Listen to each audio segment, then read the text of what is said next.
بسم اللہ الرحمن الرحیم۔ سال اول کا مضمون علم الادویہ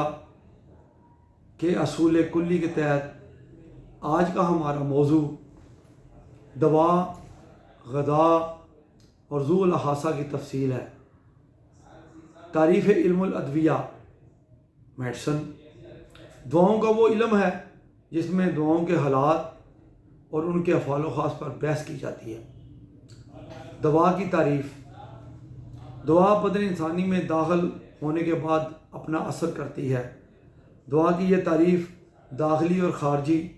طور پر استعمال ہونے والی تمام مفرد اور مرکب دواؤں پر لاگو ہوتی ہے جن کا مادہ حرارت غریزیات منفعل ہو کر اثر کرتا ہے اور بدن انسانی کے مشابہ نہ ہو، یعنی اس کا اثر بالکیفیت ہوتا ہے۔ دوا کا بدن کے مشابہ نہ ہونے کا مطلب یہ ہے کہ اگر دوا حار یعنی گرم ہے تو بدن کو حرارت پہنچائے گی، اور اگر دوا بارد یعنی سرد ہے تو یہ جسم کو ٹھنڈک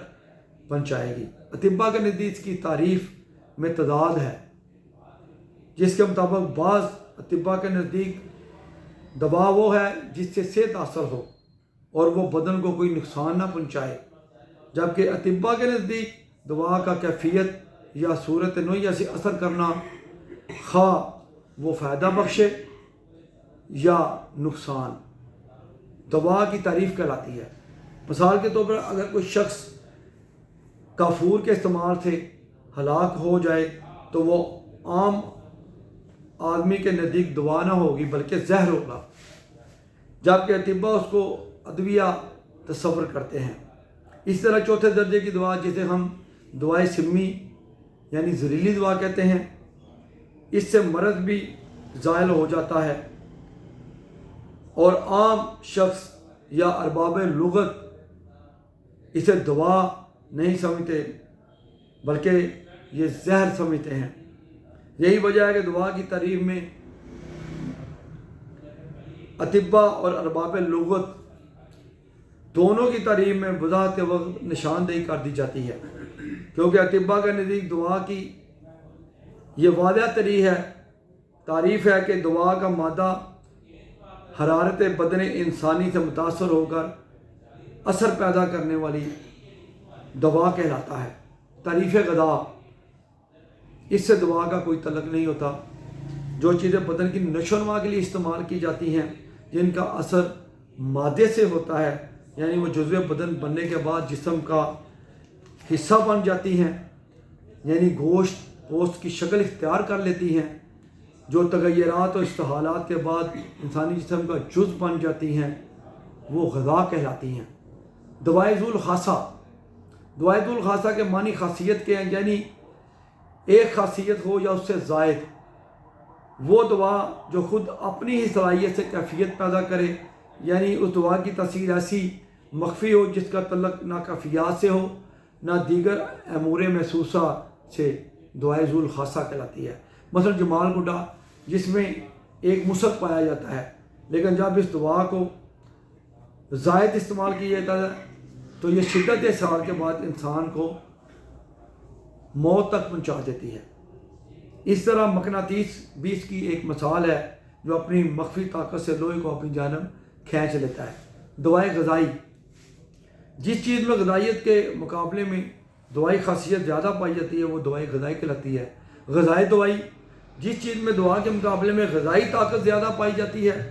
وہ غذائی دوائی کہلاتی ہے۔ نوٹ: دوائی غذائی اور غذائی دوائی، ان دونوں الفاظ میں کوئی جوہری اور اساسی فرق نہیں، بلکہ ان دونوں الفاظ کے معنی میں انتہائی باریک فرق ہے۔ چنانچہ اس قسم کی چیزوں کو جو دونوں اغراض کے لیے کاموں میں لائی جاتی ہیں انہیں دوائی غذائی کہا جاتا ہے۔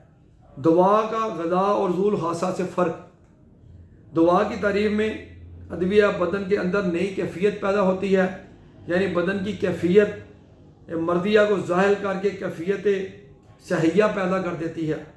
اور اسی کا نام اصول شفا ہے۔ غذا میں تحلیل شدہ بدن کے قائم مقام پر جو مواد حاصل ہوتا ہے ہم اسے غذا کہتے ہیں، اور جو چیز بدن میں اپنی مادہ یا اپنی صورت نوعیہ سے اثر کرتی ہے اس کو ہم غذا یا ذو الخاصہ کہتے ہیں۔ ایک چیز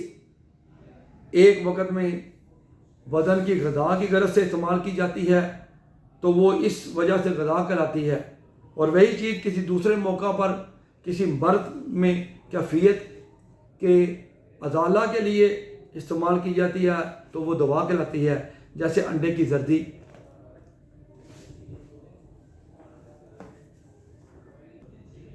دعائے خالص کی تعریف، پیور ڈائٹ، جو چیزیں محض تغذیہ بدن کی غرض سے استعمال کی جاتی ہیں غذائے خالص کہلاتی ہیں، مگر شاید ہی کوئی ایسی چیز دستیاب ہو جو ہمیشہ ہی تغذیہ بدن کے لیے استعمال ہوتی ہو اور اس کا کوئی جز کسی حالت میں دوا کے طور پہ استعمال نہ ہو سکے، جیسے گیہوں، چاول، انڈا، گوشت کو غذائے خالص کہا جاتا ہے، لیکن اگر بنظر تحقیق دیکھیں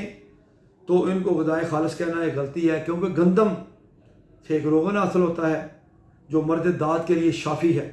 اس طرح چاول اور گندم میں نشاستہ کی کثیر مقدار پائی جاتی ہے اور نشاستہ کو اطباء بطور دوا استعمال کرتے ہیں۔ اس طرح انڈے سے بھی ایک روغن طلا کی صورت میں حاصل کیا جاتا ہے جو بالوں کی نشو و نما اور ان کو اگانے اور بڑھانے کے لیے استعمال کیا جاتا ہے۔ دعائے خالص کی تعریف، جو چیز محض دوا کے طور پر استعمال کی جاتی ہے اور غذا بننے کی اس میں بالکل صلاحیت نہیں ہوتی اسے دعائے خالص کہتے ہیں، جیسے عسل و سوس یا بنفشہ۔